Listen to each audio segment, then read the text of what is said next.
दोस्तों एक 20 से 22 साल की लड़की अपने बॉस के फार्म हाउस पे पार्टी के लिए जाती है। वहां पार्टी में खाना पीना खाती है, नए नए लोगों से बातचीत करती है, काफी इंजॉय करती है।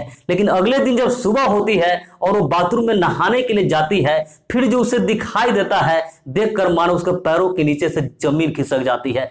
दोस्तों सीधा वो बाथरूम से निकलती है, अपने बेडरूम में जाती है और जोर जोर से रोने लगती है। आखिर उसने ऐसा क्या देख लिया था, उसके साथ क्या हुआ था, आइए जानते हैं घटना की पूरी कहानी इस वीडियो में।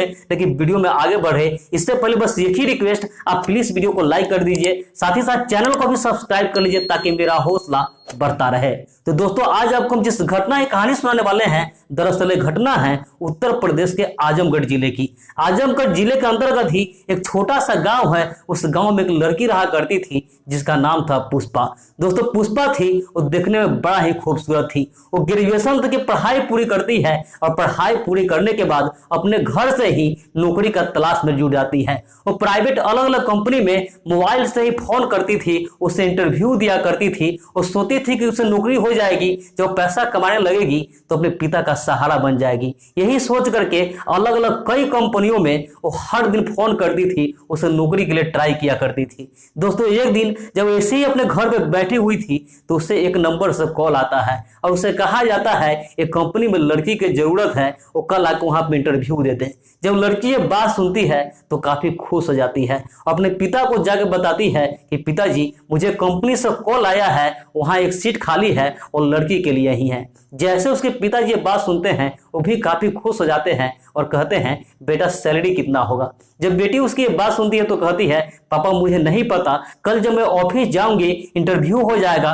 फिर पता चलेगा कि मेरा सैलरी कितना होगा। उसके पिताजी कहता है ठीक है बेटा तुम कल सुबह वहां चले जाना। अगले दिन सुबह होती है, वो लड़की नहा धोकर रेडी होती है और इंटरव्यू देने के लिए उस ऑफिस में चली जाती है।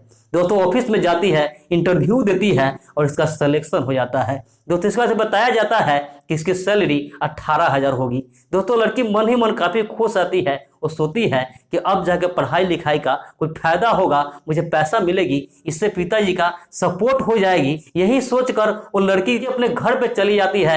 अगले ही दिन ड्यूटी ज्वाइन कर लेती है और उस ऑफिस में काम करने लगती है। दोस्तों ऑफिस में उसे ज्यादा काम भी नहीं था, बस उसके बॉस के डायरेक्शन पर चलना था और कुछ पेपर का और ऐसे ऑफिस का कुछ काम था। दोस्तों लड़की काम कर रही थी, समय कुछ दिन बीतता है और फिर एक दिन क्या होता है, उसका जो बॉस होता है उस लड़की पुष्पा को कहता है कि मेरे फार्म हाउस पे एक पार्टी है, आज रात को 8 बजे आप तैयार होकर पार्टी में आ जाना।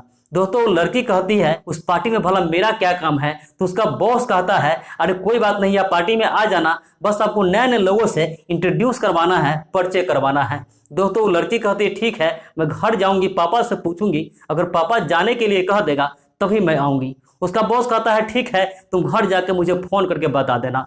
वो लड़की अपने घर चली जाती है, अपने पापा से पूछती है कि पापा मेरे बॉस ऐसे ऐसे बोले हैं, क्या मैं पार्टी में जाऊं।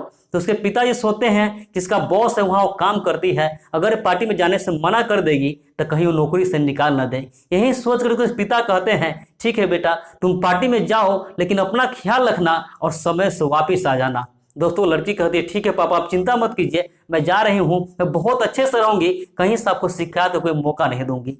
दोस्तों जो लड़की होती है तैयारी वारी होकर के अच्छा कपड़ा पहन करके अपने बॉस के फार्म हाउस पे पार्टी के लिए जाती है। दोस्तों पार्टी में जाने के बाद खाना पीना खाती है। उसका जो बॉस होता है उसका बहुत सारा दोस्त आया था, सबसे इसको परिचय बात करवाता है। वो सबके साथ काफी इंजॉय करती है, सबके साथ बातचीत करती है और फिर इसके बाद से ड्रिंक का ऑफर किया जाता है। दोस्तों जो लड़की होती है ये कभी पीती नहीं थी तो साफ साफ मना कर देती है, लेकिन इसका जो बॉस था उसका दोस्त था वो बहुत ज्यादा इसे जिद करने लगता है, कहता है बस थोड़ा सा पी लीजिए इससे कुछ नहीं होता है। ये लड़की भी होती है उन लोग की बात मान लेती है और आखिर एक पैक पी लेती है। लेकिन दोस्तों जैसे वो पैक पीती है ये काफी ज्यादा नशा में जाती है, क्योंकि दोस्तों उस पैक में पहले से ही नशा का गोली मिलाया गया था। दोस्तों जो लड़की होती है पूरी तरह से बेहोश हो जाती है, अब इससे कुछ भी पता नहीं होता है किसके साथ क्या हो रहा है क्या नहीं हो रहा है। उधर जो उसका बॉस था और उसके बॉस का दोस्त था उसे एक रूम में ले जाता है और इसके साथ वो तीनों चारों पांचों मिलकर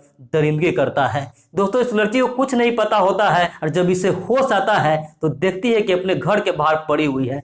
दोस्तों इस बहुत याद करने की कोशिश करती है कि रात में क्या हुआ था। तो इसे बस इतना ही याद आता है कि मैं पार्टी में गई थी, एंजॉय की थी, लास्ट में ड्रिंक भी थी, लेकिन इसके बाद इसे कुछ याद नहीं आ रहा था। दोस्तों लड़की होती है अपने घर में जाती है और घर में जाकर बाथरूम में नहाने के लिए जाती है, और जब बाथरूम में नहाने के लिए जाती है तो देखती है कि इसके बॉडी पे कई जगह नाखून का निशान था, कई जगह खून के धब्बे लगे हुए थे।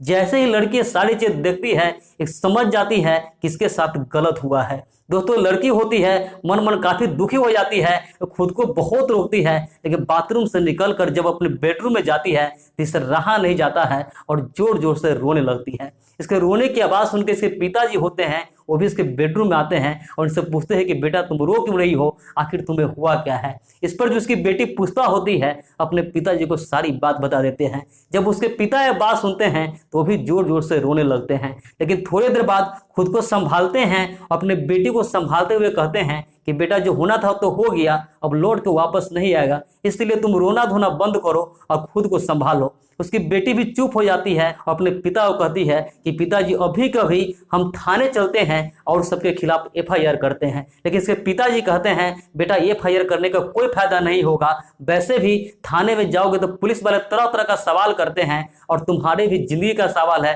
तुम्हारी भी शादी नहीं हुई है, अगर ऐसा होता है तो हम लोग का इज्जत कहीं नहीं रहेगा, तुम भी पूरे तरीके से बदनाम हो जाओगी, इसलिए इस बात को यहीं भूल जाओ, अब तुम वहां काम करने नहीं जाना, तुम घर पे ही रहना, घर पे ही हम लोग कोई काम कर लेंगे। दोस्तों उसकी बेटी होती है वो भी अपने पिताजी का बात मान लेती है, वो भी सोचती है कि पिताजी सही कर रहे हैं और दोनों मिलकर इस बात को दबा देते हैं। लेकिन दोस्तों उसके पिता ने जो किया था वो सही किया था, गलत किया था, आप कमेंट करके जरूर बताएं। बाकी इस पूरे कहानी का मकसद किसी की भी भावनाओं को ठेस पहुंचा नहीं था, किसी का दिल दुखा नहीं था, बस समाज में ऐसी घटनाओं से केवल आपको जागरूक करना था ताकि आप अपने बहू और बेटी को सुरक्षित रख सके। तो मिलते हैं ऐसे किसी नेक्स्ट वीडियो में, जब तक के लिए जय हिंद, वंदे मातरम।